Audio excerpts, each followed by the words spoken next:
افدم و حمید من و باش تماشاوان نجاتی برنامه پنو یا باسی روش ده جارک دینم به هفودورن. سریع صبحی هاتر آگاهندن کو قناغ دوام اپراسیون البابه یا ارتش آزاد سوریه پشتگیریه هزین لشکریین ترکیه دست پیکریه.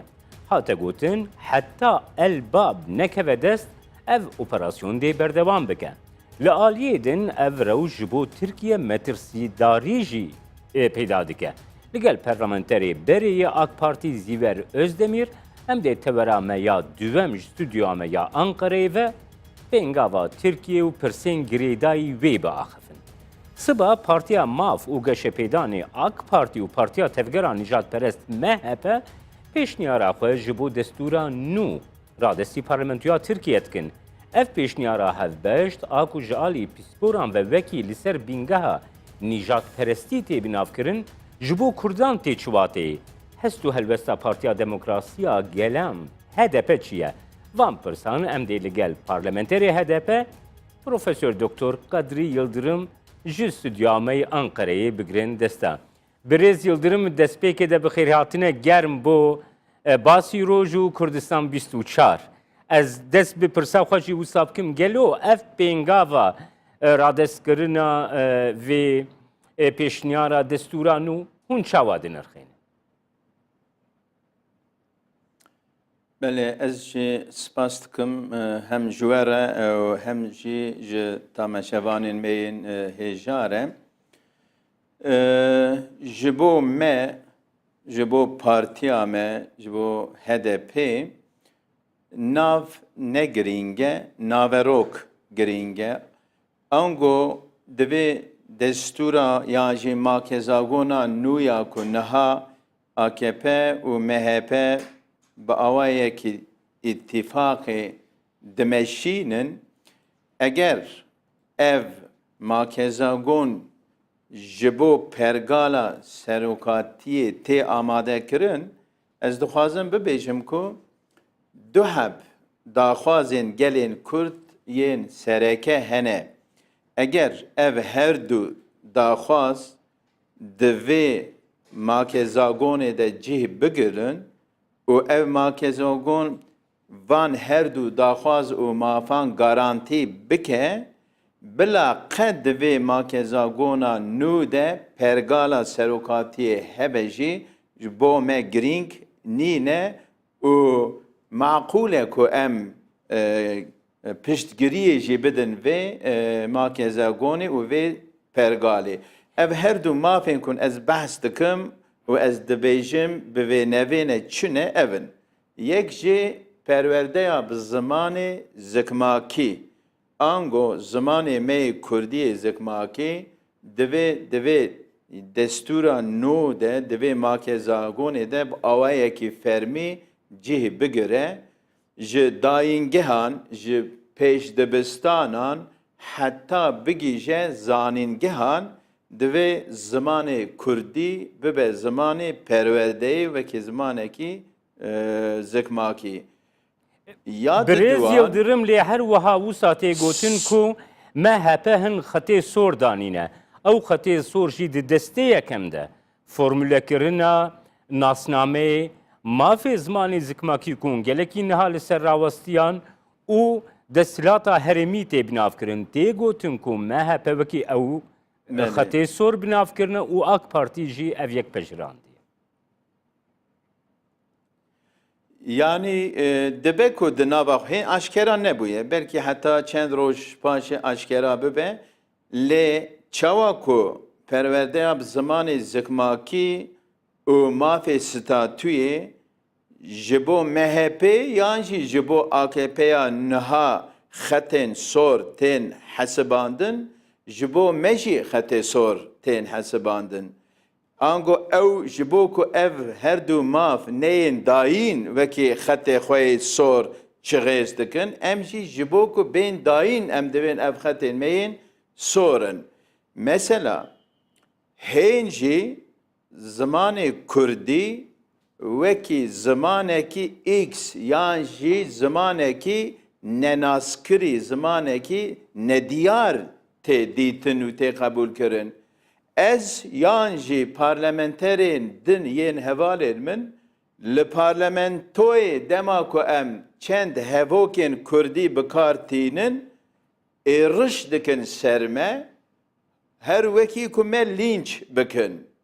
Ev yek adı diwan tabelayên şaredariyên ku di destê Partiya Herêmên Demokratîk de ango DPP'de şaredariyên me em bibêjin. Tabelayên ku navê şaredariyên me bi Kurdî li ser wan hatine nivîsîn, îro ew tabela ji gelek şaredariyên me yên ku qeyûm danîne ser wan, navên Kurdiyên wan şaredariyan jê birine.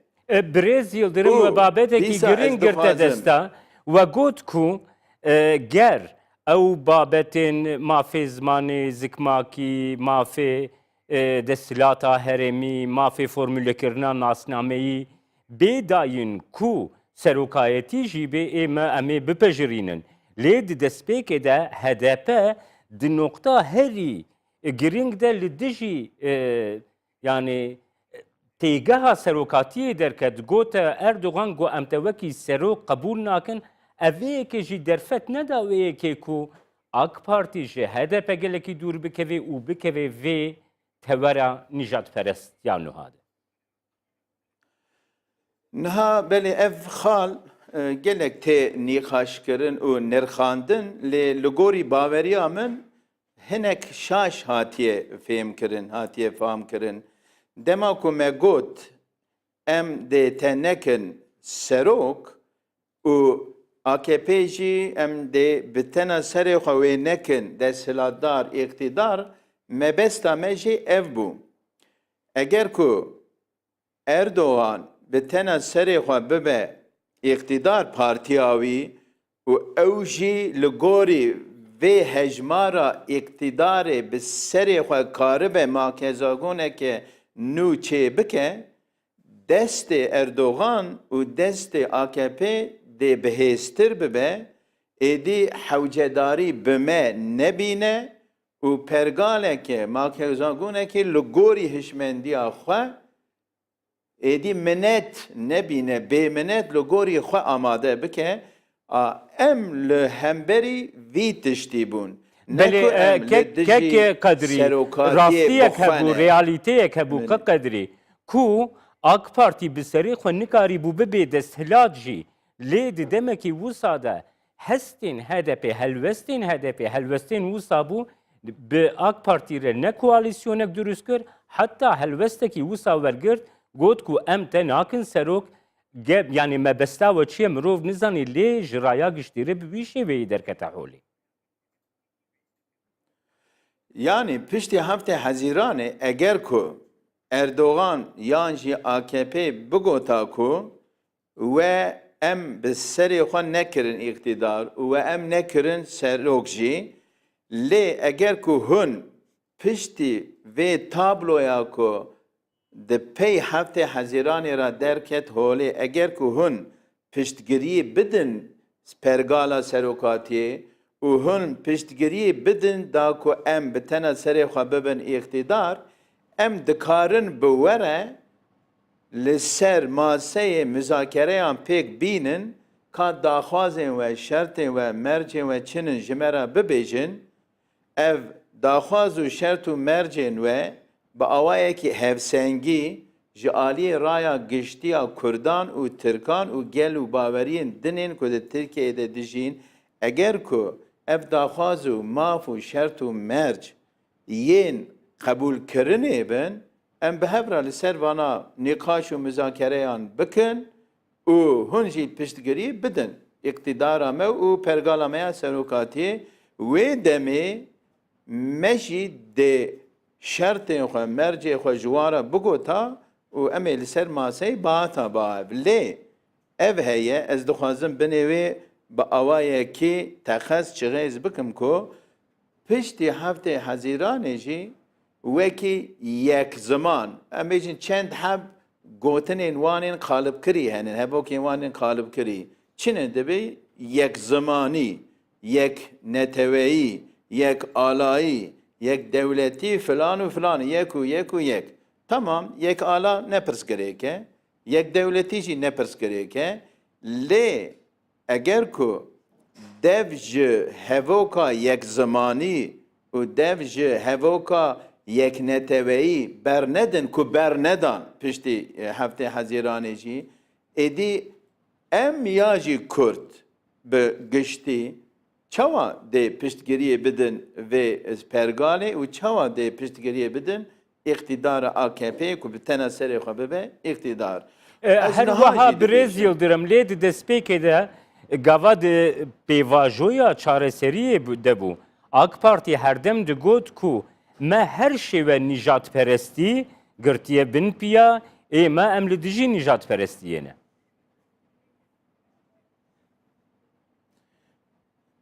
Yani gotin û kirin dema ku ne li hev bin, nakokî di navbêna wan de hebe, ev tê vê wateyê ku samimiyet divan gotin û kirinan de nînin. Mesela îro em bêjin HDP ji parlamentoyê bê dûrxistin jî yan jî mesafeteke ve navbêna Erdoğan û HDP, navbêna HDP û AKP ev nake lazımê xwe ku dîsa hikûmeta AKP ya jî Erdoğan di yek zimaniyê de û di yek neteweyiyê de ku her du jî sembolên nijadperestiyên berdewam bikin. Niha bi me re em bêjin têkiliya danayînin. Bi me re hevdîtinan pêk nayînin. Tamam, serçavan, lê ev nake lazımê xwe ku mafê zimanê Kurdî neyê dayîn. Ev nake lazımê xwe ku statû ji bo gelê Kurd neyê dayîn. Hên jî di nedayîna va her du mafan de bi îsrarin berdewam li dijî van her du Belê ew yek her wiha yani diyare ku di siyaseta Türkiye'de de ew xetên ku MHP destpêkê de wekî xetê sor ji bo xwe weke partiyekî nijadperest danîbûn bûne navenda siyaseta Ankara'yê. Nirxandina we divê babetê de çi ye Birêz Yıldırım? Min dengê we baş negirt. Ew siyaseta ku Partiya Nijadperest, tevgera Nijadperest MHP wekî xetê sor bo xwe dayîn, Belê. ew xet wekî bûne siyasetekî navendî ya Ankara'yê jî. Belê. Yani ev xetên sorên ku MHP derxistiye pêş ya jî derxistinê pêş ev di heman demê de ji bo AKP'ya nû jî xetên sorin. Ango derdekî AKP'ya nû ku mafê gelan û baweriyan çi mafên zimanî dibin çi mafên statûyî dibin ku bide ev daxwazekî wan niyetekî wan tune ye. Eger ku hebûya ev niyeteke bi vî awayî îro tabloyeke nû ev ê li holê bûya û ev şerê ku niha bi awayekî dijwarî dewam dike dê bihata rawestan.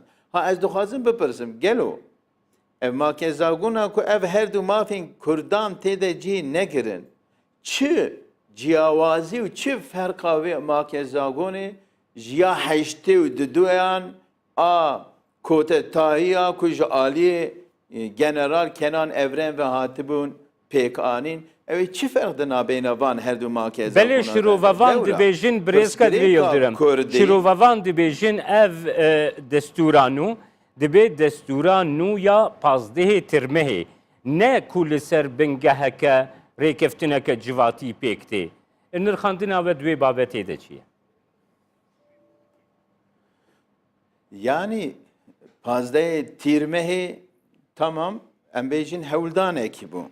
Hatu çû derbas bû lazim e ji vê pazdehê tîrmehê ders û îbret bên girtin û destûra nû ya ku çê dikin makezonekûna nû ya ku çê dikin lazim e jiya berê demokratîktir be û şeffaftir be و ji aliyê dayîna heqan de heqaniyettir û adiltir be ji bo ku em bêjin pêşî li hewldanên bi vî cûreyê bên girtin. Lê eger ku ev makezagûna ku nihat navbêna wan de tê münaqeşekirin, ne makezagûn û em bêjin destûrekê demokratîk û wekheviyê bixwara neyîne û edaletê bixwara neyîne, dîsa ne mümkün e ku welat ji hewldanên kotedayê xelas bibin, pazdeyê tîrmehê çû, ev ê pazdeyê edarê carekê din bên, pazdeyê edarê derbas bibin, ev ê pazdeyê gulanê bên. Belê rastiyekî tir ya ku Tirkiye heye Birêz Yıldırım. AK Parti li pişt xwe hêzekî gelekî mezin dibîne. Yani gel jî nêzîkî xwe dibîne. Yani ev yek ve nakê ku bi refleksên wisa bi desthilatî bihêz tev bigerê AK Parti. Yani îro sewk û îdarekirina gelên Tirkiyeyê birêya medyaya ku alîkariya AKP dike, birêya vê medyayê tê meşandin. Ango medyaya muxalif bi tevayî hatiye em bêjin rawestandin. Rojname hatine girtin. Kanalên televizyona hatine girtin. Kovar hatine girtin. Kanalên ku weşanên zarokan filmên kartonî diweşandin, ew jî heta hatine girtin.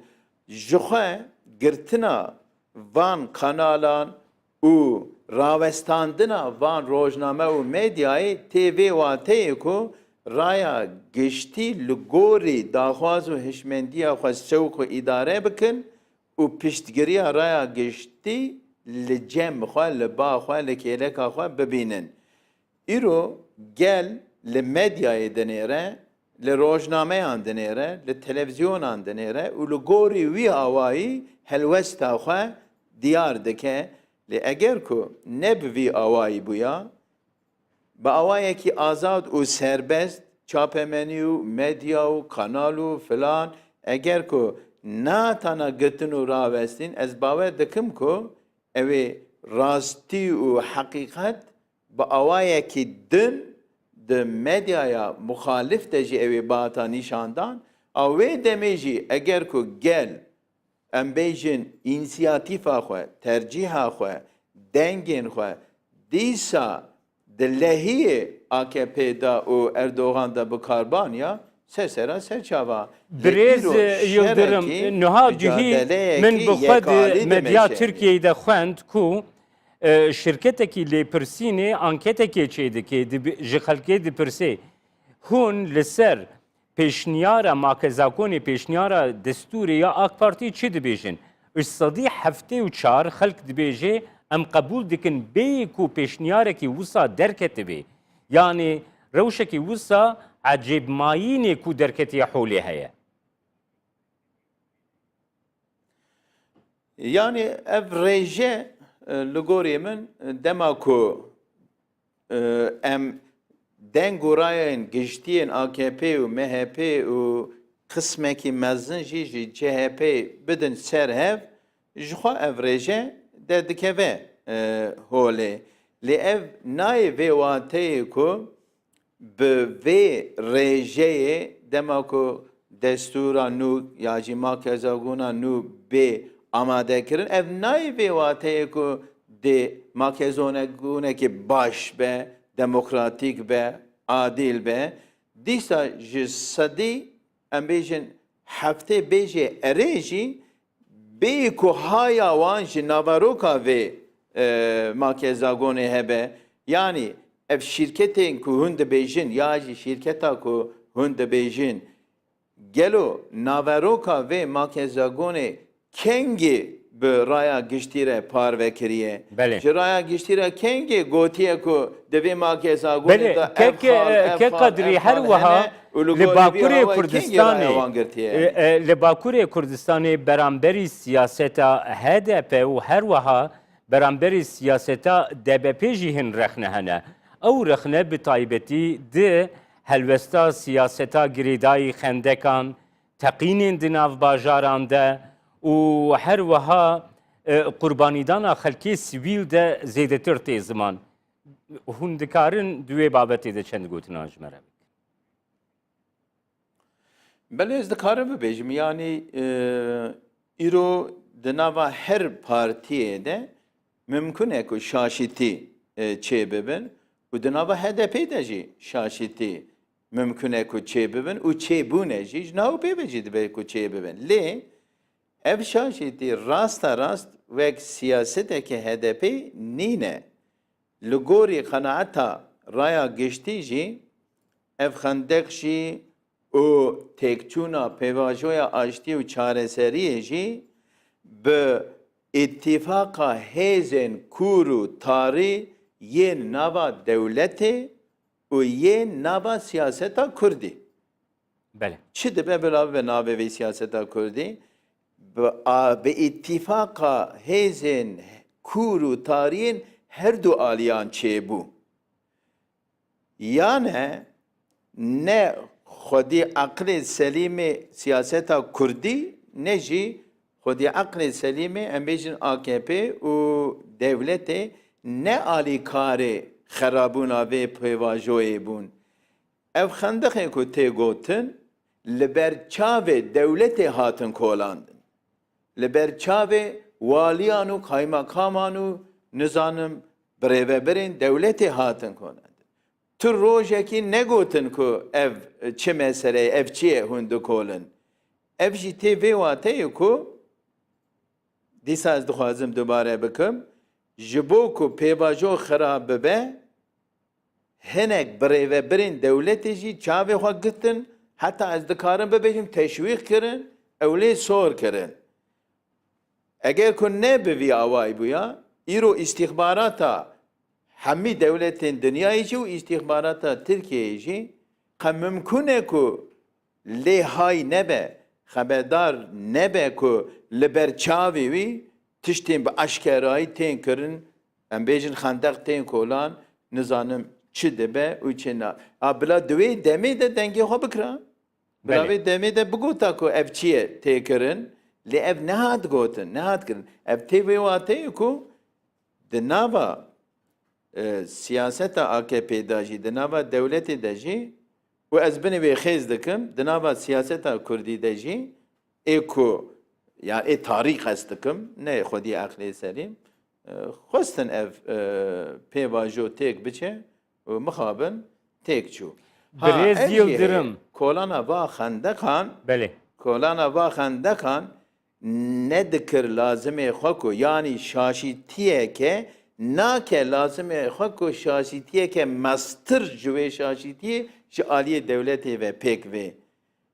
Dîsa lazim bû hişyar bikira, lazim bû demek diyar bikira, bigotana heta filan demê bila ev tiştê ku tê kirin ji nû ve ji holê rabe xendek bên girtin, em bi hev re biaxivin ev çi meseleye hinek wext bida.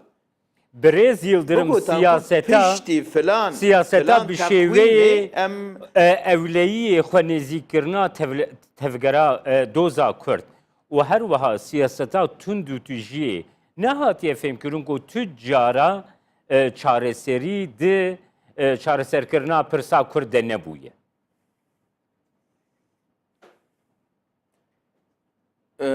kerema xwe re hûn dikarin dubare bikin. Birêz Yıldırım siyaseta bi ewleyiyê ve xwe nêzîkkirina pirsa Kurd an jî bi tund û tujiyê ve xwe nêzîkkirina pirsa Kurd tu cara nebûye çareserî ev yek gelo nehatiye fêmkirin. Yani eger ku bihatana fêmkirin di mesela xendekan da kolana xendekan de şaşîtiya siyaseta Kurd çê bibûya jî divîya bû ku kar negîşta vê xalê binêrin. Ev pir hindik 40 sal ku ev şer dewam dike.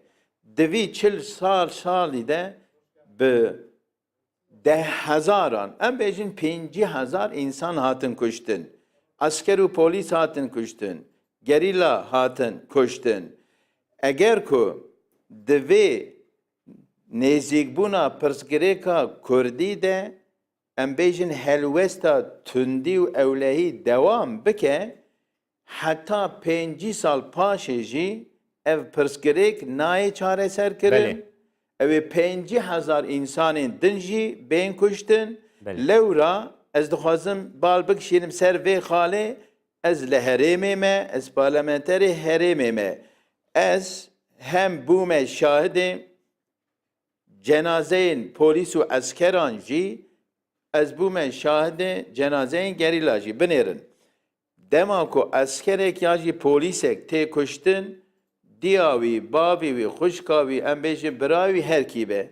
Dibêje ku di malbata me de filan keç, filan kur hene, ew ê jî şopa wî bidin meşandin, ew ê jî wekî wî tekoşîn bikin Belê. û dibêjin bi Tirkî dibêjin şehîtler ölmez. Aynı heman tişt di cenazeyên gerîlayan da jî bavê gerîla ya jî diya wî ya jî birayê wî xwişka wî dibêje ku di malbata me da filan kurê min heye, filan keça min heye, ew jî sibe, disbe, ew ê derkeve şûna wî tije bike û dişe Belê. tije jî dike, Belê. çawa ku şû da esker û polîsan jî tê tije kirin. Gelekî spas birêz Profesör Doktor Kadri Yıldırım parlamenterê HDP ku di basî roja Kurdistan 24 te beşdarî. Ez spas dikim, dem baş, se çawa. Temaşevanên hêja piştî navbeyna Kurd bi taybetî girêdayî rewşa Elbab û Tirkiye li gel parlamenterê bereyê AK Partiyê Ziver Özdemir teverama duam de em dê berdin.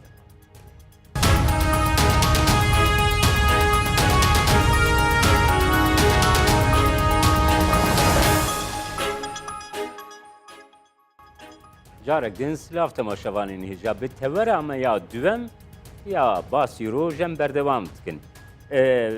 Parlamenterê bereyê AK Partiyê Ziver Özdemir stüdyoya me Ankara'yı beşdarî dike û em dê li ser operasyona Elbab ya îro ku qonaxa wê duem dest pê kirî û rewşa Tirkiyeyê biaxifin. Birêz Özdemir bi xêrhatine germ ji bo bernameya basî roja Kurdistan 24. Ez bi pirsê dest pê bikim li gor agahdariyan qonaxa duyem ya operasyona Elbab ji alî Artêşa Azada Sûriyeyê û bi piştgiriya hêzên ewlehiyên Tirkiyeyê ve dom dike. Gelo nirxandinê te li ser vê babetê çîne Tirkiye gelo xwenaxê rewşekî alostir di şerê Sûriyeyê de. Belê, dem baş, êvarî baş, silav û rêzê xwe cenabê te û temaşevanê te re ez rê dikim. Belê, de suala yekem de operasyona Elbab û ya Sûrî yani yê Halep û hem jî di rêzê de jî yê operasyonê şerê nava Sûriyeyê de yê got hêzê Sûriye û yê Ewropayîyan û yê jî hêzê Tirkiyeyê êgo di dal Elbab û Münbicê de ew şe berdewam dike. Malûm e ki di Sûriyede şerekî gelek qirêj di meşeya rastî ji di alî Tirkiyeyê em nêdinirin ji di roja ev roja nihaya got li Helepê şerekî qirêj berdewam dike. Di wê de jî êdî zarok û pîr û kal û jin êdî xaniyê wan nemane, xaniyê wan di ser wan de hildibijin. Nan namaye got nan bixwarin.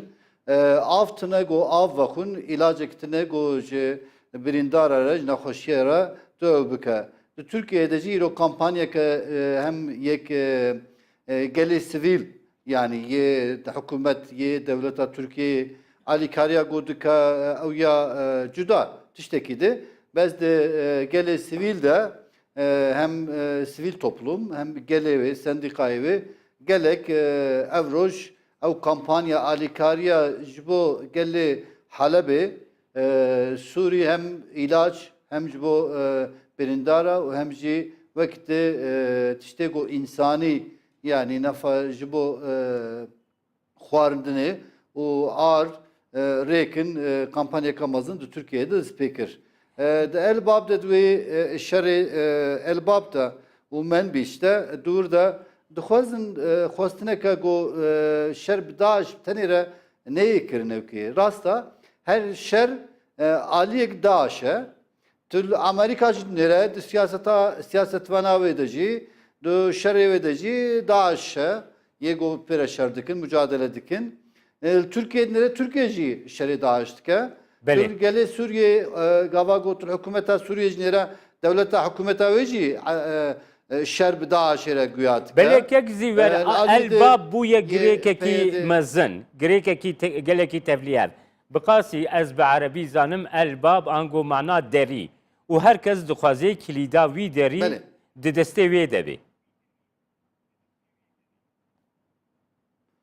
Belê, yani pirsgirêkeke geleke tevlihev li Sûriye û ew pirsgirêk yani gava got çareser jî bibe duê çareserbûnê de jî tu kesî got bi dilî got bixwaze wê pirsgirêkê çareser jî bike ew jî tune.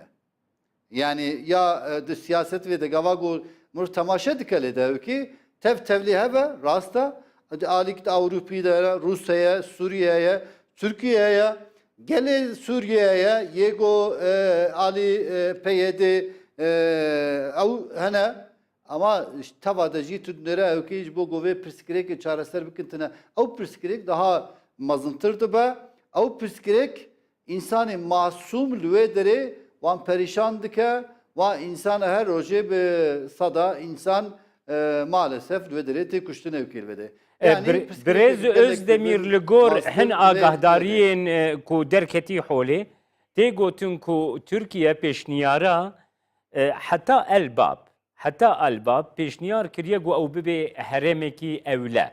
An ku herêmekî gotiyare û ew sernefirin bibe herêmekî tampon.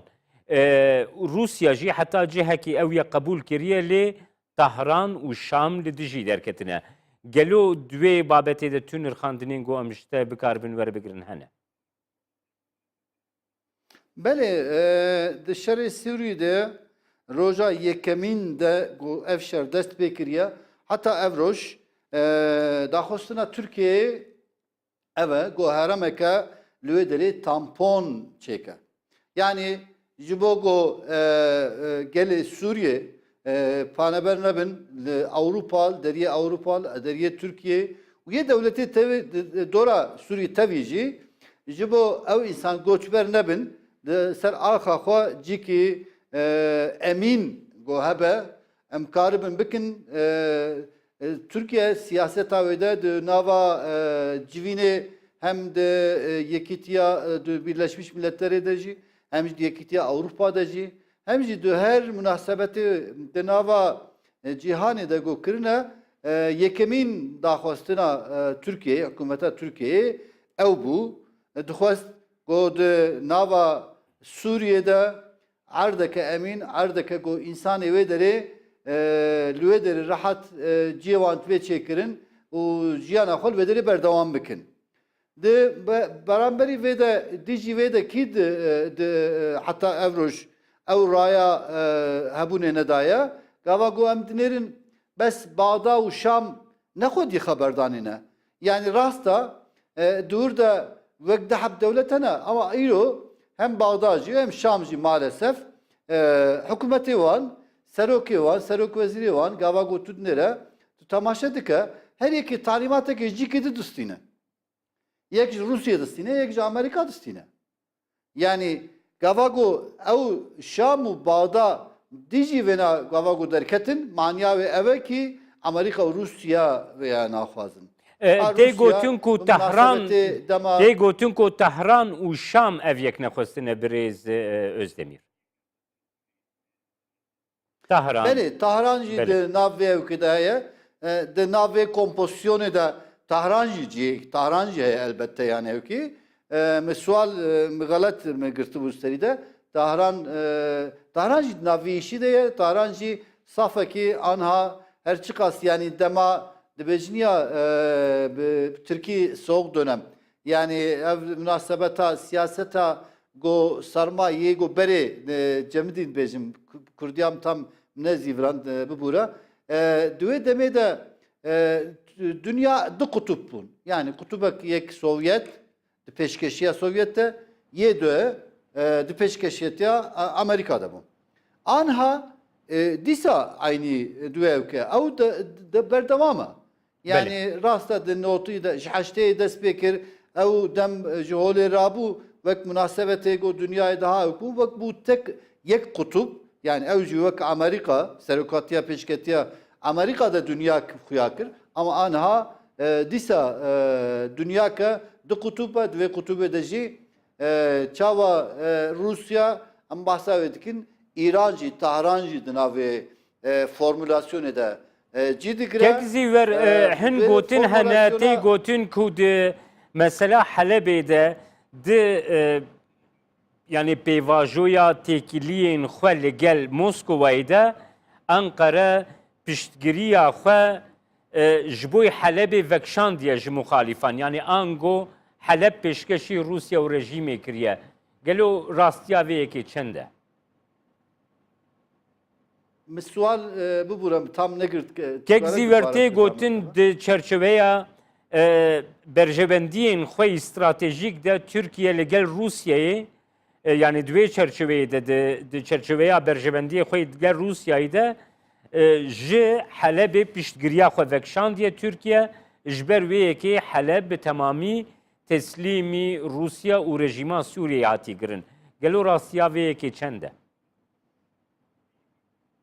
Yani siyaseta Türkiye yego de Suriye'de ev siyaseta ve de seri de tiştin gora dili Türkiye çine bu.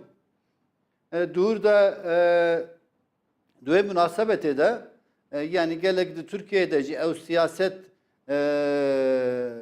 denirkandın yani kabul ne dikirin kemayi ve digotun bes hükümet siyasetek şora rek dani bu peşiya xwa döre de berdevam dikirdi düşün avede ve dema ve paşiyede de münasebeta Rusya ve Türkiye ev ketina ve tayara Suriye peva ya Rusya'ya go Suriye hatu ketin jür peva münasebeta Türkiye ve Rusya hatu katandın. Dibey ve ülkede münasebeti de Türkiye bu Rusya ile münasebeteke hem bir abori hem bir siyaseteke go jibo pirskireka Suriye çareser bike Türkiye gellek tiş dur her çıkas de siyaset avide ötüne bunuji gavlın atı avitin. Dve gavl edeci ez ne ev suala go pirskira go tekir bu keke Cemal Türkiye'de de siyasete Türkiye'de elbette yani de siyaseta beynel minel de her tür tene haberdan bes dve mesela go Halep'i ne Halep tane hududu Türkiye tevide gava go emdinerin durda Türkiye tice tesir distine. Bele. Yani Suriye'de hududu Suriye Türkiye yakın yani okey. Yani Tahran belki vakt Türkiye tesira ve şerri Suriye hisneke Avrupa hisneke Rusya hisneke bes Türkiye histike Halepci dibingüye Türkiye'de ya en neziki bajarı Suriye yekce ego neziki Türkiye. Kek ziver yani de şirovavanın heremi pisporin heremi dibejin ku armancın stratejikin Türkiye li rojlata navin u armancın stratejikin İran'ı li rojlata navin her dem dijberi hevudune u hatta de demeki nezik de dikari ev dijberi hin zêdetir bibe. Gelo ve xwendinata heger ez xwendinata divê babetê de bikaribim bigirim.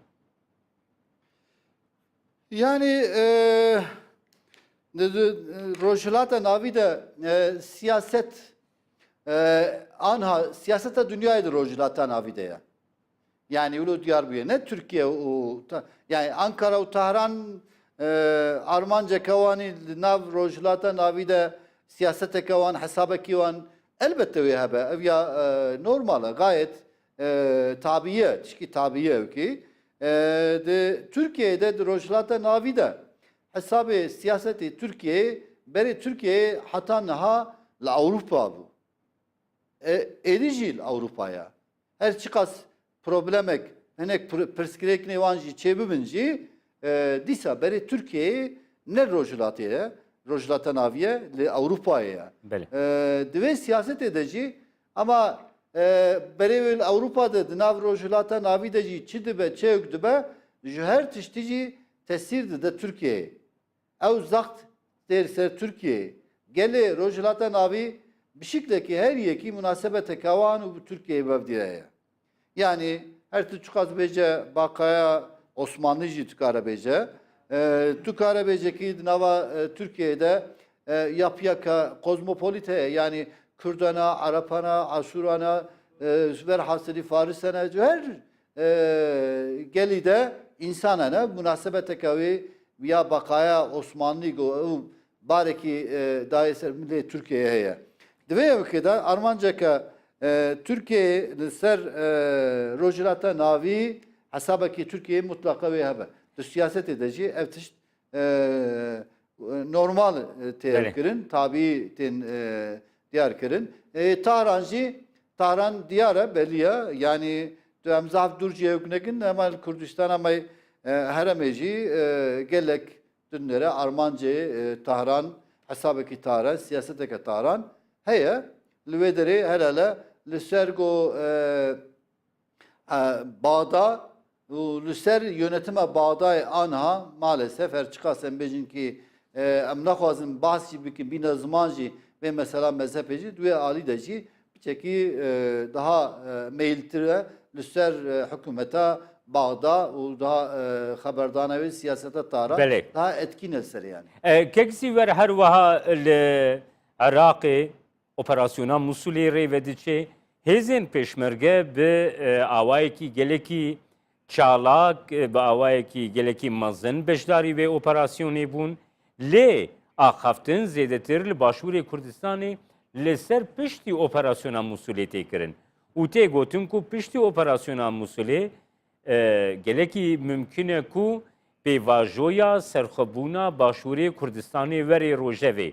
Ez nirxandinê te di wê babetê de bigirme desta û gelo Türkiye vê nêzîkahiyekî çawa li pêvajoyekî wiha bike.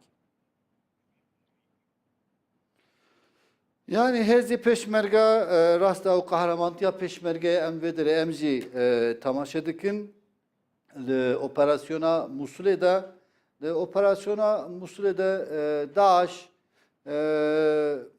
yani operasyona ya Daeş'a go em hebûna Daeşê û rojhilata navî hem Irak hem jî ser Sûriye hatina Daeşê gava go em dinerin dur da operasyoneke gelek mazına ya rastiyeki.